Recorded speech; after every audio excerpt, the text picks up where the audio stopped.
Hey everyone, welcome back to my channel. My name is Mandy, the Handmade Homeschooler, and today I'm bringing you 10 different socialization ideas that are practical that you can work into your everyday life, whether it's taking your kids out or planning a special trip. I have some great ideas for you that are easy, simple, and that you can just kind of work into your normal routine. So if it's your first time here, I want to welcome you to my channel. Make sure that you hit the like and the subscribe button, and down below in the description box, of course, I have our free Facebook group for homeschooling parents. Whether you are new or whether you've been at it for years like I have, there is a community down below for you. So let's jump into these 10 socialization ideas. I had this idea last night as I was watching on the news last night, this woman talking about how homeschooling has quadrupled, and she's right, it has.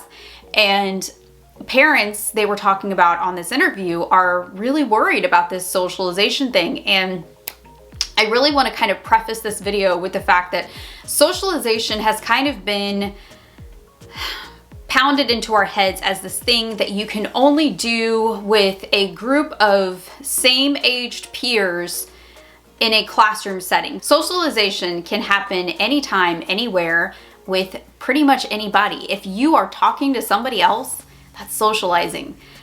So I think we really have to train our minds to kind of get out of that mindset and to embrace socialization as something that is not just happening inside of a classroom or on a playground. That's not the only two times. Recess, lunch, and inside the classroom are not the only three places that your kids are going to socialize with other people. And if you come from a public school background like I do, just think about it. However, how many other places did you talk to other people? Probably a lot. So let's go over some great ideas and some tips that you guys can use to kind of implement this into everyday life and get your kids out there. So the first one I want to go over is music lessons. I had music lessons. I'm come from a public school background, and I did music lessons for a long time because I was in marching band and symphonic band, and I almost actually went to college for music. I changed my mind at the last minute and went for teaching. However, I almost went for music. So music was a big part of my life. I had music lessons, and depending on your state and your county and the school system that you have, a lot of times you can get your kids, especially high schoolers, into these extracurriculars like band and choir, things like that. And they can actually go with those kids, and you're going to have kids from all four grades. You're going to have 9th, 10th, 11th, and 12th, and they will be able to do those things with them and go through those classes with them. So it's a great way for your kids to not only get extra credit for, extracurriculars, but it's a great way for your kids to meet other kids too and to do something that they love. So next, visit a fire station. This is great, especially for the young kids, and this is one of those things that a lot of firehouses actually do because they host field trips for all kinds of schools. And yes, you are considered a school if you are homeschooling, so you qualify to be able to do this. And a lot of fire stations will do this for homeschoolers, and especially if you get a group together, you can go together as a group. So if you have another mom friend who has a homeschooler, or even kids that are just too young for school, you guys can go together and go visit and tour a firehouse and go talk to the firefighters. And this is also a great thing for little kids, especially young kids, because a lot of times young kids, if there's ever an emergency, they are afraid of the gear and the fire gear. So this is a really great way for your kids to learn safety, to learn about fires, and to really get some social interaction with actual adults who are teaching them things. So it's a really cool idea. So number 3, go to a police station. Just like fire stations, a lot of police stations will do this. Now, don't quote me on this. Not every fire station and police station will do this. However, a lot of them do, and it's a really great way to go out and meet people in your community and to talk to these people and to form great relationships with the law enforcement community inside of your town. Number 4, go to the zoo. We love the zoo. My kids, especially my youngest, he is a huge animal lover. So this is one of those things that he just absolutely loves. And we've been wanting to do several different zoos that are in our state. So a lot of times you can go to the zoo, especially in the off season where most of the kids are at school. So think Usually September through April is usually a great time to go. And you're going to meet a lot of other homeschoolers because that's when they're going to be at the zoo too. So not only will you be meeting other homeschoolers, but because there's going to be so much less people there than during any type of spring break, fall break, or summer vacation, the zookeepers are going to be out and about a lot more, and they will be so much easier to talk to, and they'll be able to talk with you and your kids, and they're going to be able to really get in more interaction with the zookeepers there. So that's a great way to go out and do something like that, especially if your kids love animals. Join a sport. Number 5. We love sports. My kids love sports. Sports is always a great option. It's one of those obvious options, but one that I want to throw in there, of course, because I don't think that a lot of people think of sports as socialization. If your kids are with other people, they're socializing. And you know, sports is a great way to meet kids around the same age. They may be a year or two younger or older. That's totally fine. But it's a great way for them to get out, learn a new sport, learn, you know, new techniques, and be able to be around other kids and have a lot of fun too. Number 6, dance classes. Dance classes is, you know, I think a lot of people tend to overlook or to forget that there are dance classes out there, especially for young kids. There are dance classes out there from toddler all the way through adult. So your kids can actually take dance and movement courses in a lot of communities. I have yet to see a community that did not have some kind of program like this. There's everything from tap to jazz to even gymnastics type of things in these centers. So I highly recommend it. I used to have a lot of students when I was a teacher who were in dance, and it was one of those things that they absolutely loved. So totally look into dance classes. I have a lot of students who really loved it, and their parents loved it, and it was one of those times where they could really get together and form really great friendships and bonds. Number 7, get a group together at church.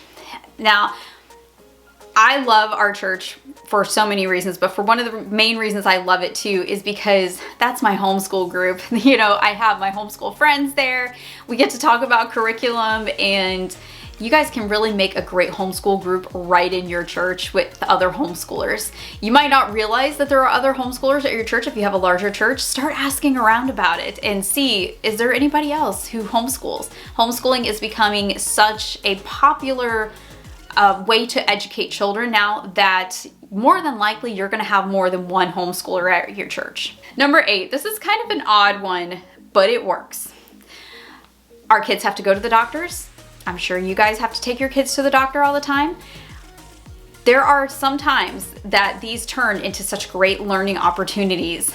So a couple years ago, my oldest, he fell off his hoverboard, he broke his elbow, it was a fiasco, but it required multiple trips to the doctor and multiple casts even. I think we ended up with 3 casts by the time it was completely done. And there was multiple x-rays involved, and you know, it's just as a boy mom, it's just part of life. You know, kids are gonna get bumps and scrapes and broken bones, and it's gonna happen.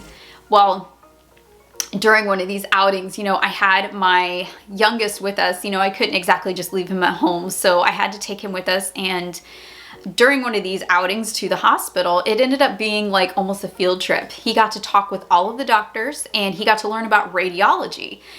We had to go to the radiology department, and they took x-rays of my son's arm. And during that time, my youngest was with me in the back, and he got to go and learn all about anatomy and all about radiology with the nurses and the doctors there. They were totally willing to talk to him about it and answer all of his questions. If your kids have questions when they are at places like this, at the doctors or at the hospital, wherever you happen to be, encourage it. Totally encourage it, and just ask them like, hey, can you explain that to him? He's very curious. And a lot of times they love to do this. So, you know, now obviously if it is, you know, in the ER and everything's rushing around, don't do that. However, you know, when things are a little bit calmer and, you know, you're in the right setting, you know, we obviously don't want to be a nuisance to, you know, our beloved doctors and nurses, but if you're in the right setting and it's the right time, totally encourage it. A lot of them would be very happy to answer questions. Number 9, mommy and me classes. A lot of times when there is a group of moms with young kids, you're going to find that older kids tag along. So a lot of times we just have kids that are not old enough to leave at home, but they're too young to really be involved in the classes. So a lot of times they're gonna tag along too. So even if you have multiple children and you wanna do a mommy and me class, I totally encourage you to do so, especially if you haven't found like your people yet. You know, we moved around a lot because we're a military family, and every time we would move, I would have to start all over with the friendships and things like that. And sometimes it just takes so long to like find your people. These classes are a great way to do that. You might find other homeschool parents and kids, and your kids are gonna find other friends there too. Even if the class is for babies and it's like a stroller class, you're gonna find that there's probably toddlers tagging along. So if you're a mom of preschoolers and you have babies and toddlers, I highly encourage you, check one of those out. I bet you would find some preschool kids there too. And the last one is go to the park, but go during the right time. You guys have to go during the right time, because, and I have found this out over the years as a homeschool parent. Homeschoolers, especially veteran homeschoolers, we have this thing where we like to go places when it's not busy because it's so much better. I'm just gonna be real, it's so much better. However, here's the thing. When you go, make sure that you go when all of the kids are at school, because that's when the homeschoolers will be there. So if you're afraid to go out still, and you're still staying at home when all the kids are at school because you don't want people to, you know, figure out that you're homeschooling or think that you're truant or anything, get over the fear and just go out there and see if you can find some homeschoolers at the park. They're going to be there when all the other kids are not there, and you're going to be able to find other homeschooling parents and other homeschooling kids, and you are going to find friends, and your kids are going to find friends, and it is a socialization opportunity. All right, guys, so tell me down below, what is your favorite way to go and get some socialization for your kids? What do you have, like an out of the box thing that you have done that counts as socialization? Or do you have a great way to go out and just meet friends? Let me know down below in the comments. We're always gonna be looking for more, and I'm sure that everybody watching this video is also gonna be checking out the comments, and I would love to have you guys contribute to that and let everybody know, you know, some more ways too. So I will see you guys in the next video. I hope that this one was helpful for you, and I hope that you have a great rest of your day. Happy homeschooling.